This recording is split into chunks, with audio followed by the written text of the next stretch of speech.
Barrett Brooks about the state of the Eagles' offseason. Of course, some draft on our mind, but forefront, Dallas Goedert and Jordan Davis have been kind of lightning rods of conversation about, are they staying, are they going?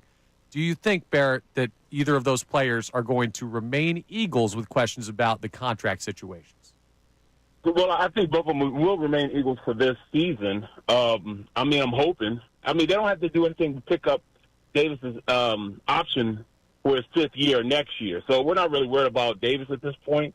But we have to, worry about Dallas Goedert right now because, even at I think it's like $10 million. He counts against the cap, $9 million against the cap, and then his salary's like probably around 14 or 15 million. I think he's worth every penny of that. I really do. But it's just on the back end next year where he has a dead cap hit of, $23 million. That's what the Eagles can't afford to do for a player, have a dead cap hit of that much. That's crazy. So they're going to have to find a way to have a player-friendly option, a player-friendly contract, and, understand that, he really doesn't have to have it, but he really doesn't have to be there also. But, have that type of dead cap hit is just, you can't ask the team to do that. All right, so let's get back to the Jordan Davis thing real quick. Let's say they don't give him the extension. They don't do anything. They just let him play it out. Now, where does that put the Eagles in the sense that let's say he comes back and he's playing third down plays next year. He's over 50% of the plays in. Then where does that leave them if he has a good year? Well, if he's balling like that, they'd have to renegotiate anyway. And he'll just, they won't have that $9 million they were promised to pay him. That's the only thing. They'd have to give him a new contract. But we're talking about Jordan Davis. We've seen him for the last 3 years. Yeah. Yes, he has gotten better. Yes, he has. His pass rushing has gotten better. But is it good enough for over $10, $15 million a year? Well, that's what they have to go out there and judge. That's something that I can't say yay or nay to. But I will say this: is he a player that that you don't want to get rid of? Somebody that's shown the ability to stop the run, is really good on first and second down. Yes, they do have that type of player. But is he going to, garner the amount of money that, they're going to ask him to he's going to ask them to give him for his services? That we don't know about what that is going to be until he plays next year. So, I don't know. It's a lot of money going to be tied up on that defensive line because you got to pay Carter next year. Now you got to pay Davis next year also. So, it's almost like, pick which one do you want. You want Carter or you want Davis? That's what you're initially asking right now because he's the one that's going to have the huge contract going into next year. That seems like an easy decision for the Eagles and for the fan base. But it's tough to get to that place with a guy that you saw be part of a Super Bowl winning team. The same thing with Dallas Goedert. So we've been arguing about this throughout the show. Let's say you woke up and it's the first Thursday of the NFL season, and the Eagles offense has Grant Calcaterra as their starting tight end. What would be your reaction?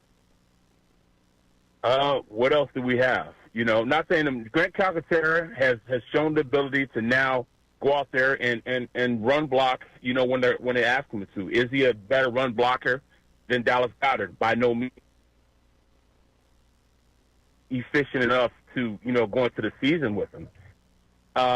Would be a drastic drop from Dallas Goedert? Yes. And does that drop something? Well, they've had to the past couple of years for 4 or 5 games a year. So, that's really what we're talking about. Can they go, they've shown the ability to win games without Dallas Goedert the last 4 or 5 years when he's been out for, 4 or 5 weeks. And there lies the problem. You cannot expect him to for a player that's not playing the majority of the season. That's a lot of games to be losing. Well, last year, 5 games? Year before that, 4 games? He's a great player, and I love Dallas Goedert. He's very efficient. You ask him to do anything. He's balanced tight end right now, probably in the division. He's probably the best tight end in the division right now. But it's always that but because he's hurt all the time. That's the only thing that, that's the only thing that they're looking at as far as, do we sign this guy who's 30 years old, who hasn't played the last 3 years, the entirety of the season. that's what we're, looking at. What are the holes left on the Eagles that you see? Well, we're still looking at, I'm looking forward to Makuba to come in and be that free safety. Free safety being, if we had to run cover 3, he'd be the deep safety. The last line of defense, the guy that can go out there and cover from sideline to sideline. He's like that. He can do that, and he's very aggressive.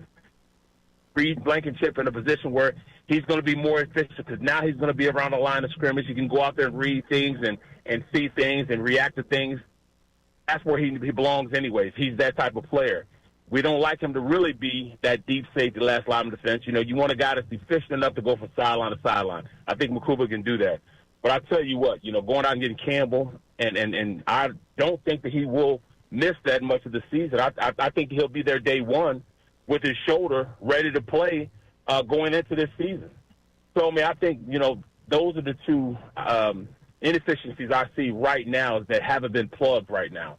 And then the rest of them are just like backup positions, the backup swing tackle, the backup guard, who's going to be the backup tight end, or who's going to be the starting tight end, who's going to be that back that the Eagles need to be, opposite. Is A.J. Dillon going to be the guy? He's there. He has a lot of experience. He's a big back, and maybe he does, There's a lot of things like that they need to go in and see what they have. But other than that, the starting corner opposite of Quinyon is probably the only one you say that he would, be at the point where this team can't go out and play on Sunday right now.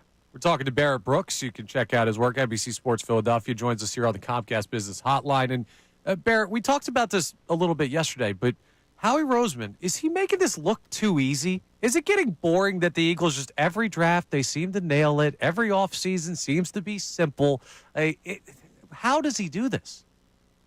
Well, you know what? I like boring. I like bored. But, what he's done is he's put himself in a position that he listens to people that know. He listens to them now. Before, he really wanted to do everything himself. He wanted to be the guy, hey, I'm a football guy. Well, now he knows that there's football guys that might be better football guys than him, so he listens to them.